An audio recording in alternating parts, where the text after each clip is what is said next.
Hello students, Hindi में हम 12th chapter कर रहे हैं, जिसमें हमने आगे पढ़ा कि माधवन और प्रोफेसर रामिस एक एक्सपेरिमेंट कर रहे हैं कि तरंगों के द्वारा एक जगह से दूसरी जगह जाना, ऐसा कि तरंग के द्वारा बीच में डिस्टेंस होते हुए भी कि मानव शरीर एक जगह से दूसरी जगह जा सकता है कि नहीं, वो भी कंप्यूटर की मदद से। ये हमने आगे पढ़ा, अभी आगे का करते हैं। और तभी अचानक माधवन की तंद्रा भंग हो गई। कारण था मानव प्रक्षेपण यंत्र से जुड़े पावर सप्लाई बॉक्स से उठने वाला धुआं। यह देखकर माधवन हक्का बक्का रह गया। उसने मॉनिटर पर एक उल्टी सी नज़र डाली। प्रोफेसर रामिस का शरीर तरंगों में परिवर्तित होकर प्रक्षेपण यंत्र के रिसीवर की ओर चल पड़ा था। लेकिन अचानक हुई ये दुर्घटना।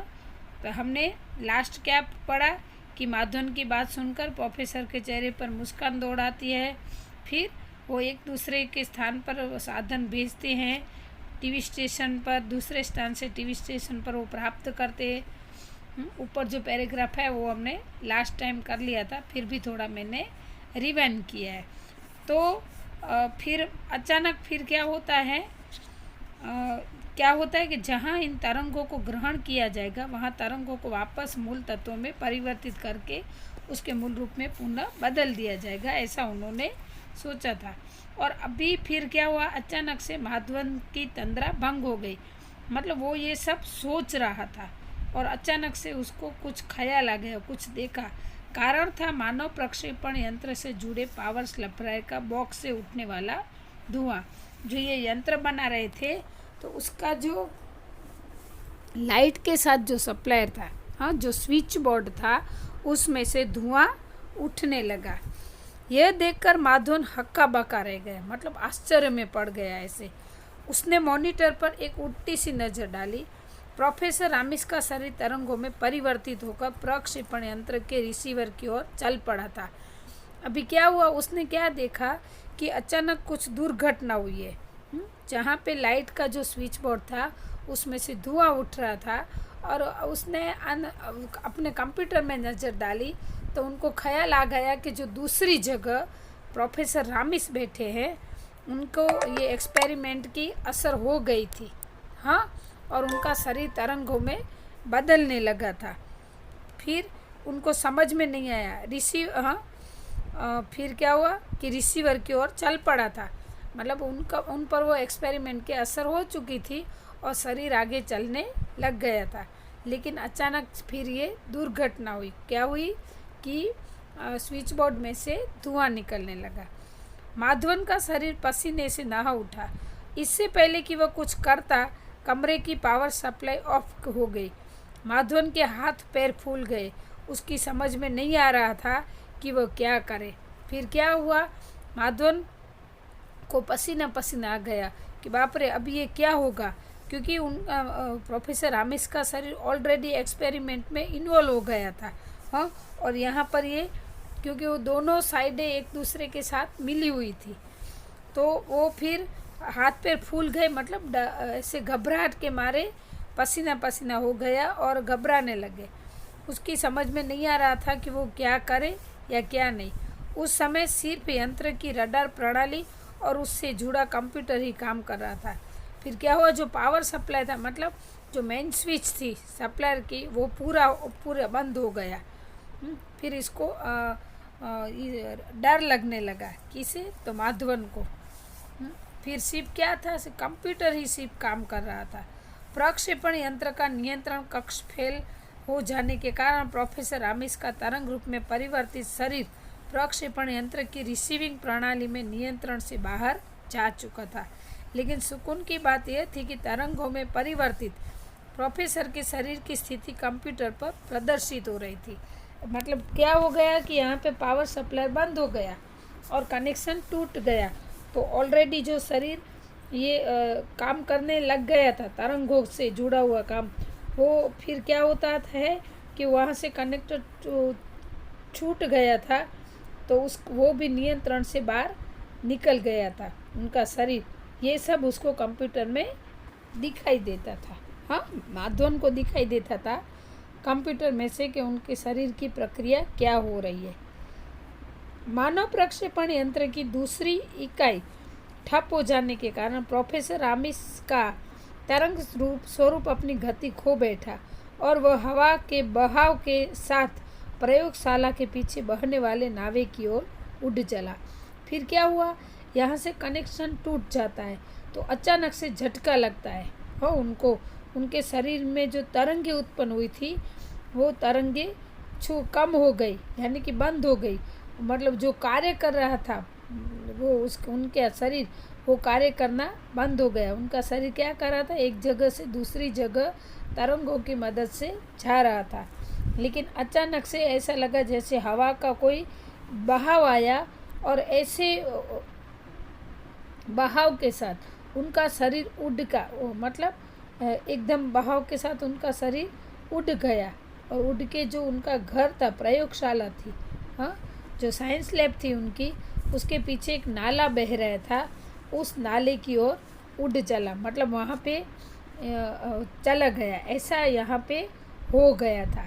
हाँ, क्योंकि लाइट में प्रॉब्लम हुआ था, इसलिए क्या हुआ कि वो उनके शरीर ने जो मेन काम करना था वो काम करना बंद कर दिया था। और पावर सप्लाई का जो सब था तो उनके मशीनरी भी सब बंद हो गई थी। तो इनका एक्सपेरिमेंट अभी उल्टा हो गया। हाँ, एक जगह से दूसरी जगह जाने के बदले उनका शरीर हवा के दबाव के कारण जैसे बॉल उछलता है वैसे उछलकर पीछे जो नाला होता है उस नाले के अंदर गिर जाता है। हाँ, प्रयोगशाला के पीछे का नाला। नाले के किनारे बनी झुग्गियों के बाहर काफ़ी चहल पहल थी। वहाँ पर अभी शराब पीकर आए दो लोग आपस में गाली गलौज कर रहे थे। पास में चेचक के 2 मरीज लेटे हुए थे। उनसे थोड़ी दूरी पर बैठे बच्चा खाना खाने की जिद कर रहे थे। उनकी माँ पास में जल रहे चूल्हे की गीली लकड़ियों से झूलते हुए अपने बच्चों को बुरी तरह से डांट रही थी। अभी वो नाले के आसपास का वर्णन यहाँ पे किया गया है। क्या हुआ कि जो झुग्गियाँ बनी थी, मतलब छोटी छोटी झोपड़ियाँ बनी हुई थी नाले के किनारे पर, वहाँ काफ़ी चहल पहल थी। वहाँ कोई अभी शराब पीकर आए हुए 2 लोग आपस में गाली गलौज कर रहे थे। फिर पास में चेचक के 2 मरीज थे, मतलब ये एक बीमारी है। तो ये 2 मरीज बैठे थे, लेटे हुए थे। थोड़ी दूरी पर बच्चा खाना खाने की जिद कर रहा था। उसकी माँ पास में जले हुए चूल्हे की गीली लकड़ियों से झूलते हुए अपने बच्चों को बुरी तरह से डांट रही थी। झूलना मतलब गीली लकड़ियाँ जल नहीं रही होती है तो उसको हवा देने के लिए वो प्रयत्न कर रही थी और फिर बुरी तरह से बच्चों को भी डांट रही थी। उधर माधवन की दशा देखने लायक थी। उसका दिमाग काम नहीं कर रहा था। कभी वो फायर ब्रिगेड वालों को फ़ोन कर रहा था, कभी बिजली के मिस्त्री को, और कभी अपने आप से बातें करने लग जा रहा था। उस उपक्रम में 15 मिनट का समय व्यतीत हो गया, ये पता ही नहीं चला। अभी यहाँ पे माधवन की परिस्थिति एकदम खराब हो गई। वो घबरा गया था। उसने सोचा कि मैं फायर ब्रिगेड को कॉल करूँ कि या तो इलेक्ट्रिशियन को कॉल करूँ, क्या करूँ। तो इसके बीच में वो ये जो सोच रहा था कि मुझे अब क्या करना चाहिए, इस समय दौरान 15 मिनट बीत गए और उसको पता भी नहीं चला। सहसा माधवन के दिमाग में एक विचार कौंधा। उसने प्रक्षेपण यंत्र के स्विच को पावर बॉक्स से निकाला और सीधे बिजली के स्विच से जोड़ दिया। देखते ही देखते कमरा रोशनी से भर गया। मानव प्रक्षेपण यंत्र फिर से सक्रिय हो उठा। फिर उसने अचानक से उसके मन में एक विचार आया, और विचार कौंधा मतलब विचार आया। फिर उसने क्या किया कि प्रक्षेपण यंत्र की स्विच जो थी ना, उसके पावर बॉक्स से निकाल दिया और सीधे बिजली की जो स्विच थी उसमें जोड़ दिया। मतलब जो मेन बोर्ड था, हमारे घर में बोर्ड होता है ना, उसमें उसने डाल दिया। फिर उसने क्या देखा कि पूरा कमरा रोशनी से भर गया। फिर मानव प्रक्षेपण यंत्र फिर से सक्रिय उठा, मतलब कार्य करने लगा। संयोग की बात यह थी कि प्रोफेसर का शरीर अभी भी नियंत्रण कक्ष की सीमा में था। मशीन की कार्यप्रणाली ऑन होते ही वे तरंगे रिसीवर की ओर घूम गई। मतलब ये बात थी कि जो उनका शरीर था प्रोफेसर रामिस का, वो थोड़ा थोड़ा अभी उन तरंगों की कंट्रोल में था। फिर अचानक से ये पावर सप्लाई मिल जाने के वजह से वो पूरा वापस से फिर से वो कार्य करने लग गया। कुछ ही क्षणों में वे तरंगे प्रक्षेपण यंत्र द्वारा रिसीव कर ली गई और उसकी कार्यप्रणाली पुनः उन तरंगों को अपने मूल स्वरूप में परिवर्तित करने लगी। फिर क्या हुआ, कुछ ही क्षण में प्रोफेसर का शरीर क्या हुआ कि प्रक्षेपण यंत्र द्वारा रिसीव कर ली गई सभी वो तरंगे थी और फिर वो कार्यप्रणाली पुनः मतलब वापस से वो अपने मूल स्वरूप में परिवर्तित करने लगी। माधवन जल्दी से रिसीवर से चैम्बर के पास पहुंचा और उसमें लगे बटनों को दबाने लगा। फिर वो फटाफट रिसीवर की जो चैम्बर थी वहाँ पर पहुंच जाता है और उसमें जो जो बटने लगे हुए थे उसको वो दबाने लगा। तो स्टूडेंट्स, ये लेसन मैंने पहले भी कहा था कि बहुत बड़ा है। तो यहाँ पर हमने अभी ये 3rd वीडियो कंप्लीट किया है। अभी और भी थोड़ा लेसन बाकी है जो हम 4th वीडियो में करेंगे।